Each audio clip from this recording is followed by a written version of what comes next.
These stories, if told effectively, can be powerful in every element of your recruiting process, whether that be the ads that you run, the interviews that you conduct, an employment engagement site on your website. Utilizing these stories in every element can be so powerful. Welcome to the Contributor Wednesday series on the Bridge the Gap Network. Each week, you'll hear from a thought leader discussing topics that are relevant and impactful to the senior living industry. Welcome to Bridge the Gap Contributor Wednesday. I'm Chris Heinz. On the fourth Wednesday of each month, we'll be discussing recruitment, team building, and mindset. I am so honored to be able to share my thoughts and ideas on these subjects over the next several months. Now, you might be asking yourself, who the heck is this Chris Heinz guy, and why was he chosen to discuss these subjects? Well, I'd say those are two excellent questions. For the past 24 years, I've been in recruiting, and my team and I have helped many senior living companies identify, qualify, and deliver the best available community leaders and corporate leadership across the country. Yes, we are your friendly neighborhood senior living recruiters. My team and I have had the honor to help organizations grow and to directly impact people's lives. In turn, these leaders that have been hired have impacted the lives of their residents and their teams. Through the thousands of conversations that we have had with senior living community leaders, whether they are the executive director, sales director, nursing leader, regional director, vice president, or organization president, I understand that one of the greatest challenges that we are dealing with today and into the future is the recruitment and retention of the right teams. My sincere hope is that you learn just one or two things from every episode so that you can use them to improve your recruiting and hiring efforts. And along the way, I'll share some great stories and a little bit of my corny humor. So let's get started, shall we? We are going to start off with one of the greatest elements of effective recruiting, and that is storytelling. No, I'm not talking about the once upon a time type of storytelling, but the effective messaging that you use to attract talent to your openings so that you could hire the best people. Here's a simple fact. If you are not effective at storytelling, you are not maximizing your opportunity to attract the best potential talent for your openings. There's an old saying, facts tell, stories sell. And that is just as true today as it was when it was said many, many years ago. Whether you're talking to a candidate via Zoom, phone, or in person, are you telling them things like how long the company's been in existence, the number of people it employs, the number of communities you have, blah, blah, blah? Or are you sharing a story about why the company is great, how you treat your employees, what you stand for? Do you share examples that back these stories up? Now, don't get me wrong. There is a time and place to tell the facts and features. Candidates do want to know that they are interviewing with a good company. But when you are trying to convince a typically sought-after professional that your company is the right place for them, these facts alone will not persuade them to listen further. And unfortunately, too many people doing interviews stop with these facts.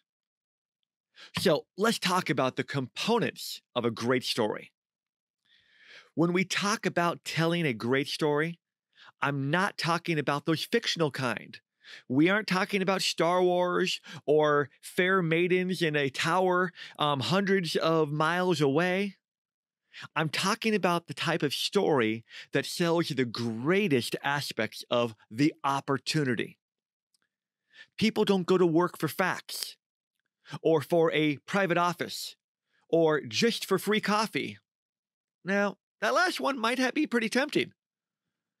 Great candidates will consider making a move if the opportunity is better than their current role, is more stable, or has more growth than their current role, has a better team than their current role, is closer to where they live, or has remote options. And I understand at the community level, those remote options aren't really a possibility. Whether it has a better compensation package, that is not just about money, but about benefits as well. Whether the position and company is more secure than their current one. Chris Watson, a fellow Contributor Wednesday host, very succinctly put it as the reason they take a new position is for the chance of a better future. So when you are crafting a great story about your opportunity, what we follow is a pretty simple acronym called COB.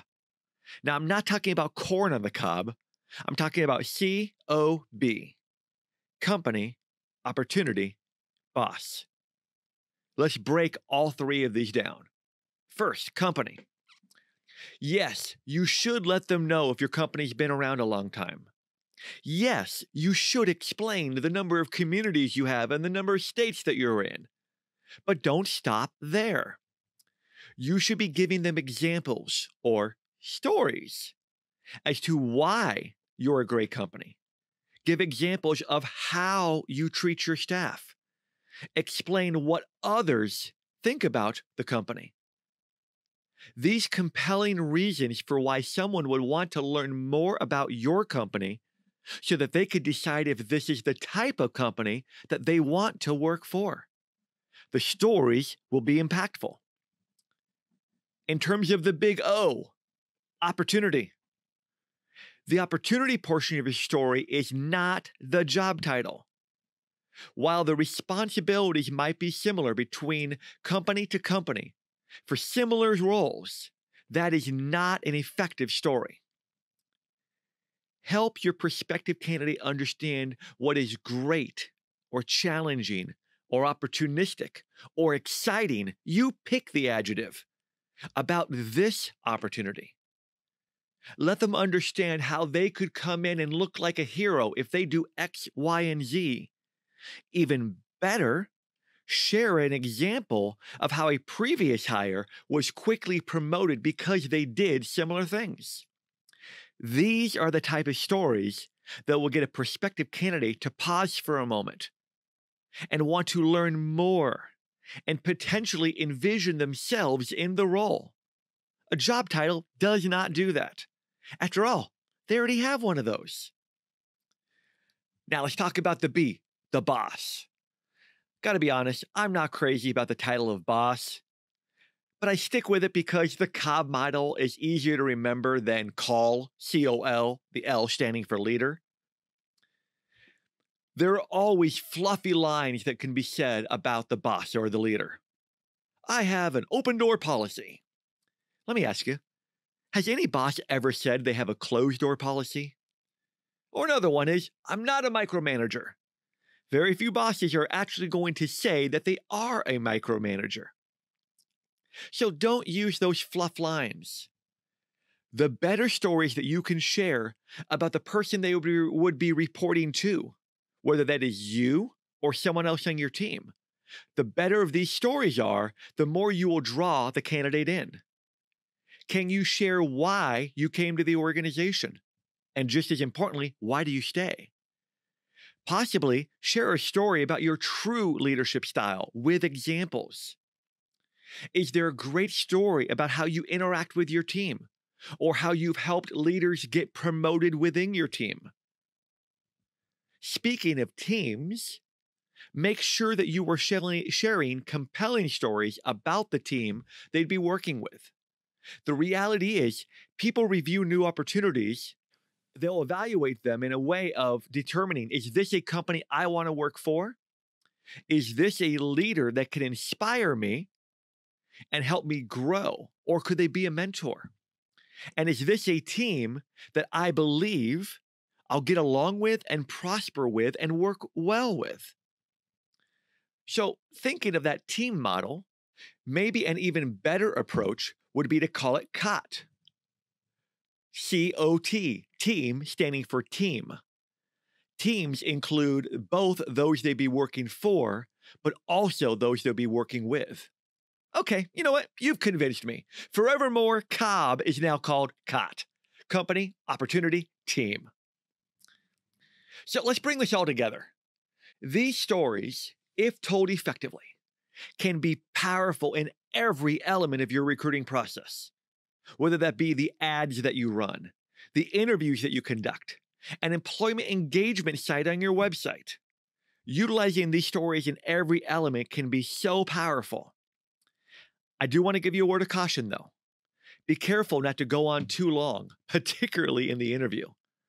It would be very easy to be so excited about the amazing stories that you've put together that you string them together in one time, and the next thing you know, you've been speaking for 15 or 20 minutes and the candidate has not spoken once. What I recommend is to have these stories ready for each segment of the conversation. They do not need to be told concurrently. In fact, I discourage you from doing so. Short and concise stories are the most effective.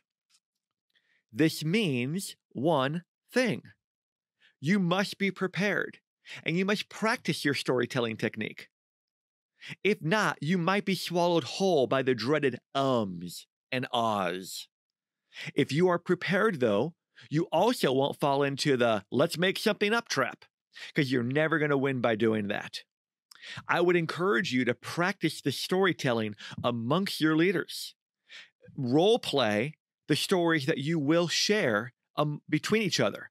This will make you better at it when the time is right and you are in front of that prospective candidate. A powerful story about your opportunity where you eloquently describe why and how this is a truly incredible opportunity with the prospective candidate will get them listening. And if they start listening, you can draw them in with more factual stories. Once you start learning about their story and what is missing from their ideal scenario, you can bridge the two together. Draw them in, get them listening by telling more stories. I would love to hear from you about the changes that you've made to your interviews by adding more effective stories in. I'm going to end each and every episode with a mindset moment. With this being January, it is the perfect time to talk about one of my all-time favorite terms, BHAG. This stands for Big, Hairy, Audacious Goal. Jim Collins popularized this term in his incredible business book, Good to Great. Now, this is the type of goal that will excite you. It will set your mind on fire. It might even scare you a bit. It is a big goal that can drive you both personally and professionally, not just for the next year, but for several years to come. And I caution you, this is not the type of goal you will achieve in a week or even a month. But once you do achieve it, it is the type of goal that will elevate you to an even higher level when accomplished. What could be your BHAG for 2022? How could it change your mindset this year? Since we're all friends here, let me share mine. You might not know this about me, but I love to run. I run every day, and I mean every day. I run 5Ks, 10Ks, half marathons, triathlons. When I say that, I kind of feel like Bubba from Forrest Gump talking about shrimp, but I simply love to stretch myself. So this October, I'm going to do something that I never thought possible and that I've only done once before. To support the 3 charities that I'm very passionate about, I am going to run for 24 hours straight. 2 years ago, I announced during the onslaught of COVID that I was going to take on this type of adventure. But because of COVID and the challenges with restrictions, my run was delayed by more than 5 months. I didn't just chuck it in. I didn't just give up. I endured. I continued to train. I continued to talk to people. I continued to be inspired by those within these charities. And then in October of 2020, I ran for 24 hours for 87 miles. And through the generous donations of so many, I was able to raise more than $20,000 to support the 3 passion charities: Dementia Care, Crohn's and Colitis Foundation, and Shriners Hospital for Children. Now, since that run in October of 2020, the longest that I have ran for is 16 miles. And that was an accident in itself. It was no biggie. I was doing a half marathon race, but I happened to start at the wrong start line. So I had to run an extra 3 miles to get to the right start line. Trust me, the people were a little curious as to why I was running past them when I got there. For the next 10 months, I am going to train my body and my mind to yet again run for 24 hours with the goal of raising more than $24,000 for these 3 amazing charities. That's my BHAG. Yours does not need to be nearly as crazy as this, but it should be something that stretches your capabilities. And do you want to know how you're going to accomplish it? One day at a time. If you have your BHAG in mind, you can soar. Alrighty, folks, that's a wrap on my very first episode as a BTG contributor. I hope that you've learned something that you can use today, along with other things that you can use throughout the next year. Stay tuned next month for our next chapter in our recruiting and mindset adventures. Thanks for listening to this week's BTG Contributor Wednesday. Please connect with me at btgvoice.com. Thanks for listening to the Contributor Wednesday series on the Bridge the Gap Network. For a full library of episodes, visit btgvoice.com.